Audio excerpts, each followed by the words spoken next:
test program. We should not call it a training session. When you are saying it as a training session, I thought why we call it as a training session. It's not a training session. You are already trained one. You know the vocab, you know the structure. There is only lack of thing is that you are not using it. You are not habitual of speaking in front of anyone, and this is the only difference between you and us.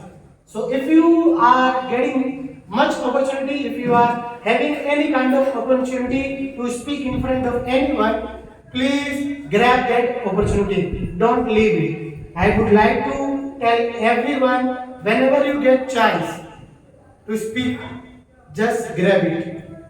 Hold that opportunity. Do not let it go. So today we are going to make some riddles. You know the riddles, it's mean pahelia.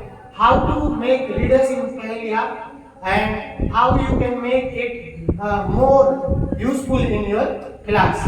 But before moving to riddles, I would like to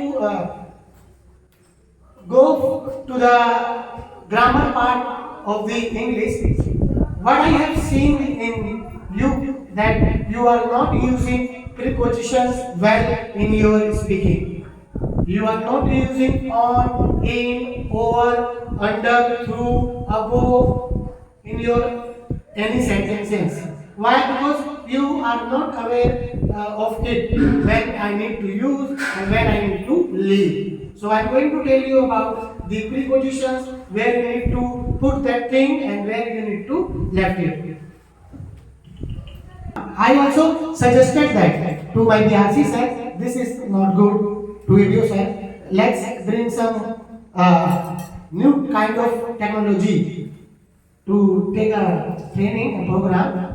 But what we are saying, the often power cut, the frequent power cut. Electricity is not regular here. It comes, it goes, it comes, it goes. So we decided let's switch to the ancient method. So we are stuck on it, and I think it's a good way because if I am going to teach you with the help of computer and projector, we need to have a good power supply, and this is not in our hand. Sir, we want before training it will be polished only. Yeah, this thing will be in our mind. Not make we are going to not showing dusty and this duster, this type of duster. Yeah, it should be removed from not training. feel good. Yeah, it will feel good. Thank you, sir.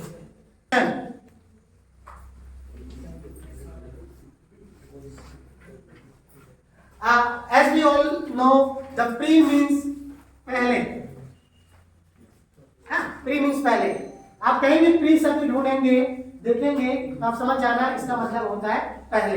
कहीं भी हो pre शब्द आपको पहले बताता है. Pre BEd, pre BEd, BEd से पहले, डीएड से पहले. अब इस बात को जानते हैं. पोजीशन. अब संसार में अगर किसी व्यक्ति की बात करेंगे, किसी भी वस्तु की बात करेंगे, तो किसी न किसी स्टेज या अवस्था या स्थिति में है. वो किस अवस्था स्थिति में है ये आपको बताने के लिए we have prepositions. In that story, the clever fish, there is only a teacher who used into. I think it's a Dubey sir or Gupta sir. I'm not sure. Into. Only a single teacher used that into, and every other, all you are using in. So there is difference between in and into. इन और into में बहुत बड़ा अंतर है, और उस clever मछली वाले पार्ट में सभी लोगों ने इन का उपयोग किया था, इंटू नहीं बोला था.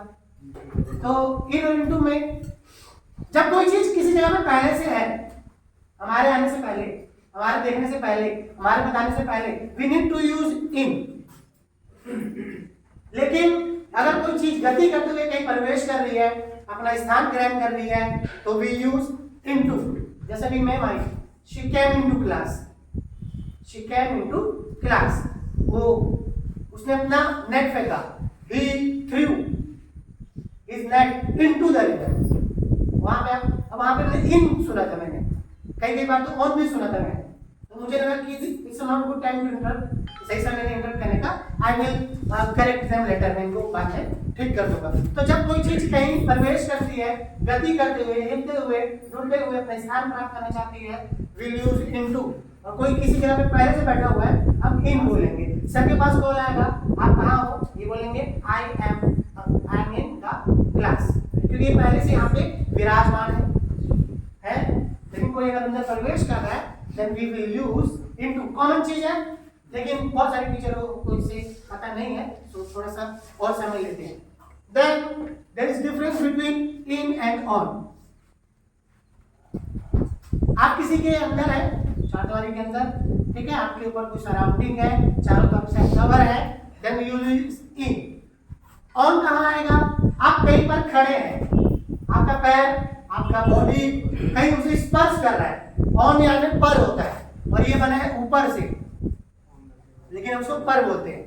ऊपर, आप किसी चीज के ऊपर है, आप उसे स्पर्श कर रहे हैं, स्पर्श कर रहे हैं तो ऑन आएगा, और अगर आप उससे ऊपर हैं, आप टच नहीं है, तो अबोव आएगा।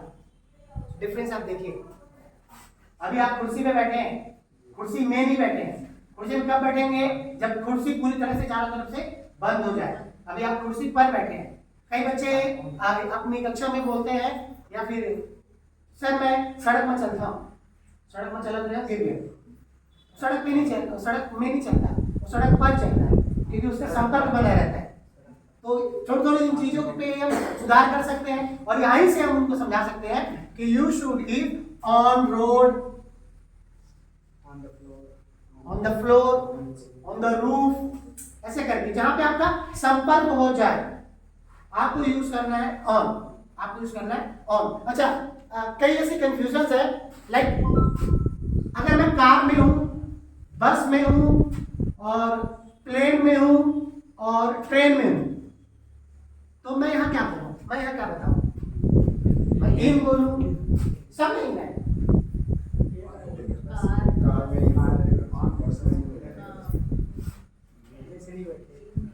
लेकिन सर तो sir you are basically good way, अच्छा कर रहे हैं। देखिए, जहां पे आप मात्र जाके बैठ सकते हो, सफिशिएंट स्पेस नहीं है ऐसा खड़े होने की और चलने की, यू विल यूज इन, क्योंकि आप उसमें बंद गए। लेकिन जहां पे आपके वॉक करने की, मूवमेंट करने की चांसेस है, पॉसिबिलिटी है, that means you will have to use on. I am on the bus, I am on the plane, I am on the train, I am in the car. ये हाँ थोड़ी सी, हाँ sir बहुत सारी चीजें नहीं है, लेकिन I don't have time, तो क्या करें इसके लिए? अब यही है, क्योंकि हमारे पास केवल 15 मिनट 10 मिनट दिए सर ने, उसके बाद फिर we'll have a रिलैक्सेशन, वो भी जरूरी है। ये आप देख लीजिए, जहाँ खड़े होके कर सकें मूवमेंट, आप वहाँ ऑन लिखेंगे। जहाँ पे आपके पास बस बैठने मात्र पर्याप्त सीट, आप खड़े नहीं सकते। कार में how can you stand? Can you stand in a car? No, आप नहीं कर सकते। तो यहाँ पे आपके लिए इन आएगा।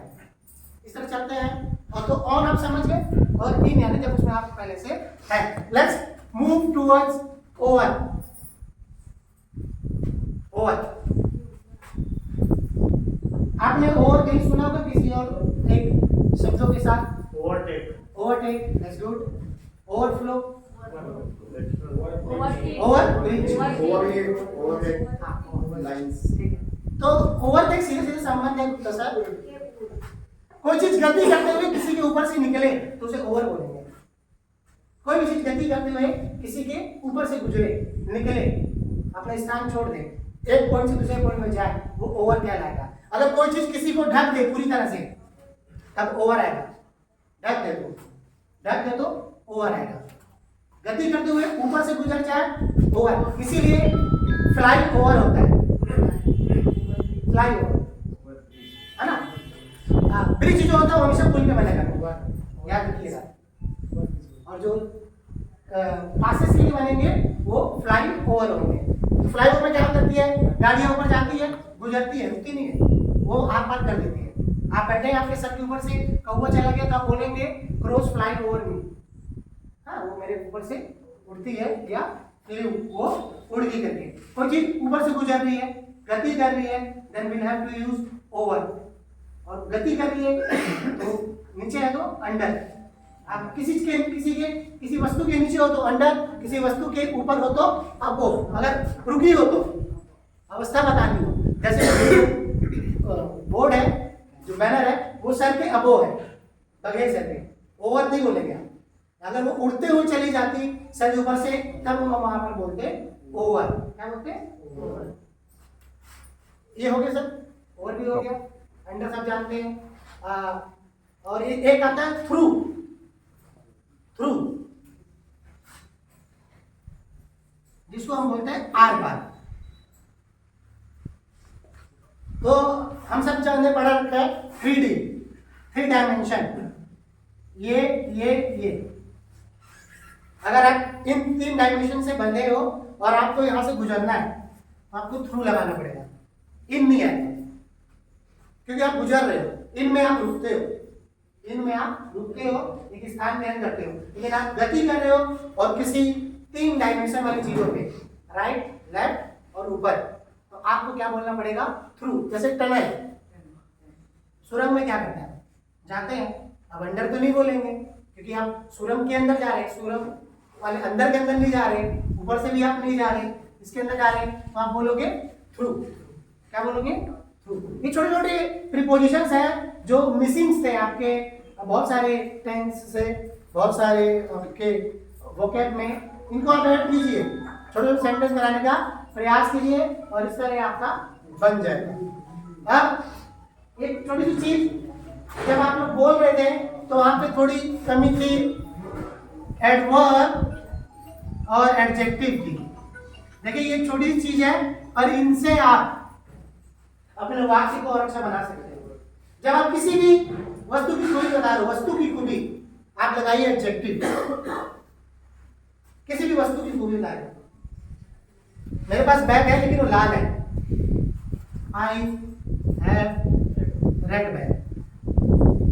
मेरे पास एक छोटा बैग है, आई हैव स्मॉल बैग। ऐसे कर करके जब भी आप उस वस्तु के बारे में बताएंगे तो आप हो गए एडजेक्टिव। और एडवर्ब में आप वर्ब की खूबी बता रहे हो, क्रिया की। वो बोलता तो है, सब बोलते हैं, मैं पढ़ाता हूँ, ये बड़ा सिंपल हो गया, मैं अच्छा पढ़ाता हूँ, अब मैं कैसा करता हूँ ये बता रहा हूँ। वो गाता है लेकिन वो बहुत मधुर गाता है, वो बोलता है बहुत तेज बोलता है, वो चलता है बहुत जल्दी चलता है।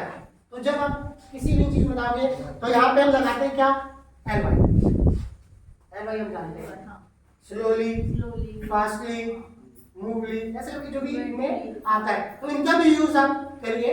इससे आपकी अंग्रेजी जब आप बोलेंगे ना, तो जैसे कहते हैं ना, महिला सुंदरी होती है लेकिन जब वो गहना पहनती है तो और सुंदर हो जाती है, श्रृंगार करती है। तो श्रृंगार का काम करें ये 2 चीजें, एडजेक्टिव और एडवर्ब। तो ये भी बहुत मिसिंग थे, सिंपल सेंटेंस थे आपके, इनके बिना ही आपके सेंटेंस बन रहे थे। मैं सुन रहा था, फिर भी मैं सुन रहा था, लेकिन इनका आप उपयोग करिए। और एक और छोटी चीज आप लोग यूज कीजिए प्रोनाउन का। प्रोनाउन में क्या, जैसे दिस इज चौक, आपने ये पहले बता दिया चौक है। अब आप बार बार चौक नहीं बोलेंगे, जैसे हम बार बार बोलते हैं राम आया, राम गया, राम पढ़ता है, राम बुरा मान गया, राम थक गया, राम नहीं बोलते, यह है वह है उसका मेरा बोलने लगते हैं ना। वैसे अंग्रेजी में जब एक वस्तु बारे बात कर रहे हैं, एक बार उसका नाम लीजिए, अगली बार उसका इट लगाइए, केवल इट लगाइए। This is Samsung Galaxy. आप तो वस्तु बोल रहे हो ना सर, मैं भी तो वस्तु कह रहा हूँ, मैं भी वस्तु कह रहा हूँ। दिस इज रेमंड शर्ट, हो गया, रेमंड नाम ले दिया। अब मैं बार बार बोलूंगा तो ऐसे लगेगा ज्यादा बोल रहा है। इट इज, इट हैज, इसमें जो है बताना है मुझे, हैज लगाऊंगा, ये जो है इज लगाऊंगा। किसी चीज में कुछ है ये बताने के लिए आप हैज लगाइए। वो उसके पास जो है अधिकार, मैंने बताया था, अधिकार के लिए आप हैव और हैज लगाए। और वो कैसा है ये बताने के लिए इज एम आर लगाए। वो क्या करता है ये बताने के लिए उसका काम बताए। वो क्या कर सकता है ये बताने के लिए कैन लगाए। और छोटे छोटे स्टेप्स के माध्यम से वो लोग जो अंग्रेजी बोलने में लड़खड़ाते हैं, इनको लगता है कि I can't speak, it's not my job, तो उनके लिए बहुत इजी पड़ सकता है। So that's all from my side, and I hope that you all are going to become a good speaker. My all wishes are with you, and thank you everyone. Thank you. Sure.